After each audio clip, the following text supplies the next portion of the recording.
I got I'm watching Charles hit beats and scare me to death.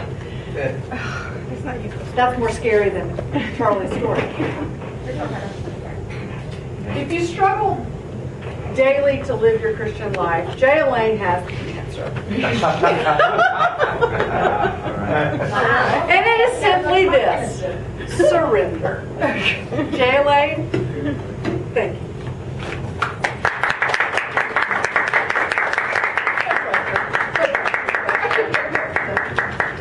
I work well under pressure.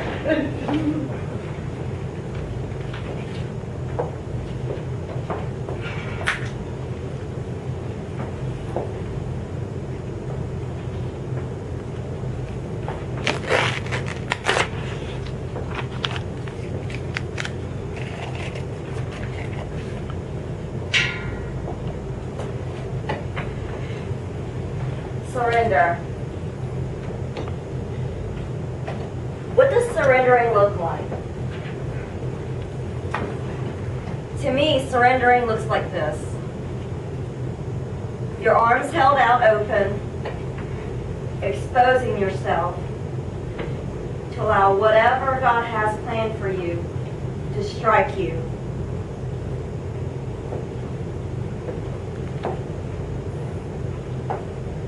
I woke up this morning, again, surrendering myself to whatever God has planned for me, whatever He has and wants me to go through. Do you do that daily?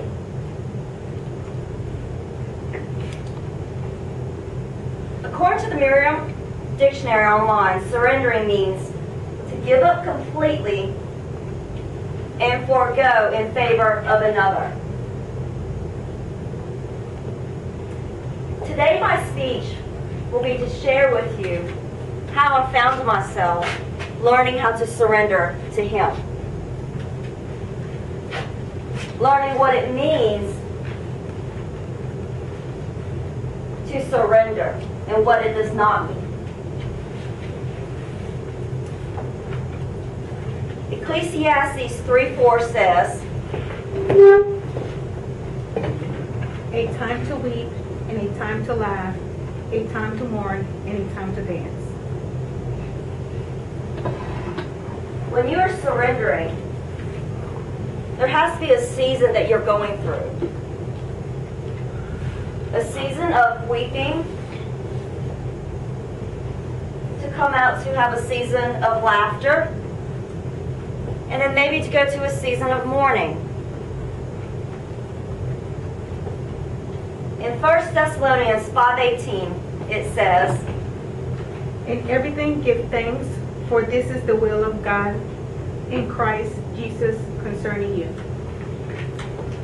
I want you to accept and to give thanks to Him after you have reached and accomplished what it means to surrender, and to quit trying in your own selfish ways.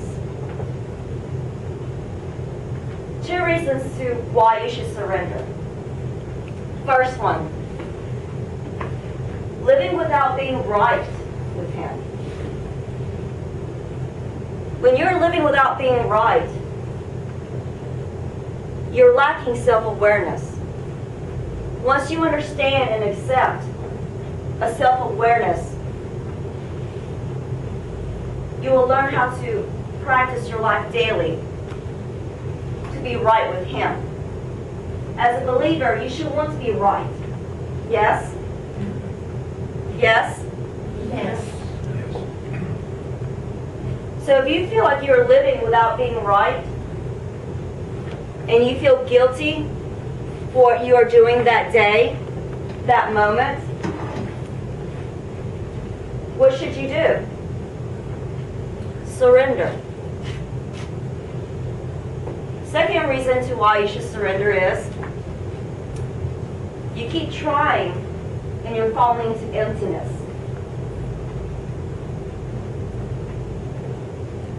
When you fall into emptiness, there lacks of self-control in yourself.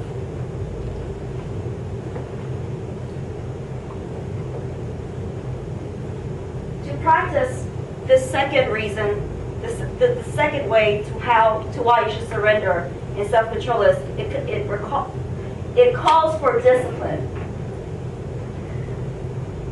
As a Christian, you should want to be disciplined. You should want God to tell you how to live your life. You should want to pick up the Bible and learn the ways of Jesus.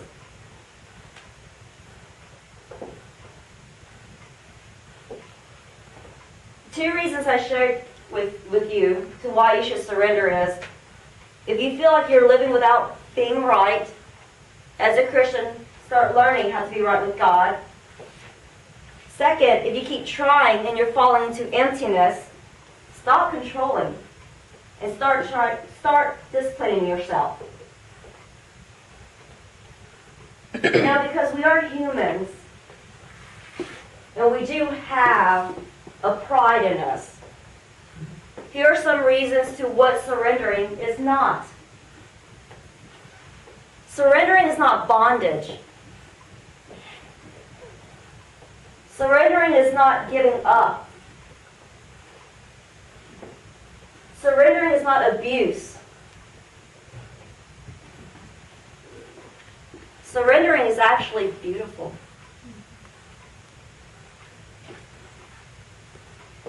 Here are some areas to where you may want to consider to surrender yourself.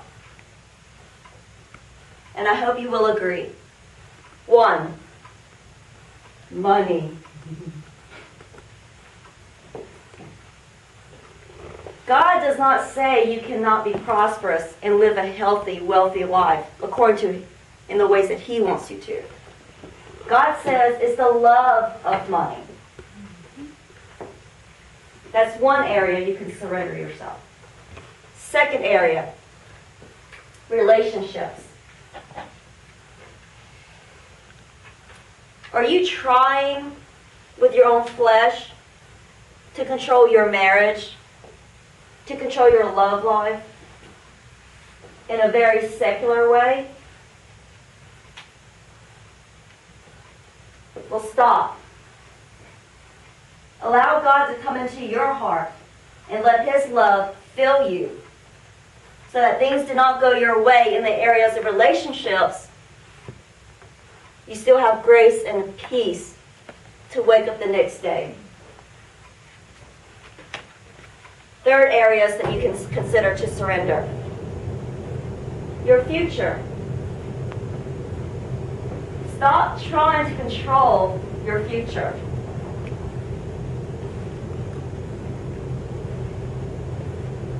I have been known to do that. I've been called out to do that. So 3 areas that I'm asking you to start and consider surrendering your life to. Money, relationships, and the future. To conclude, Matthew 25:23 says, Well done, good and faithful servant. Well done. That's the feeling I get when I did learn how to surrender daily. It allows you to breathe for the first time, to accept His grace, to accept how God made you, which is a beautiful sinner. Madam Toastmaster.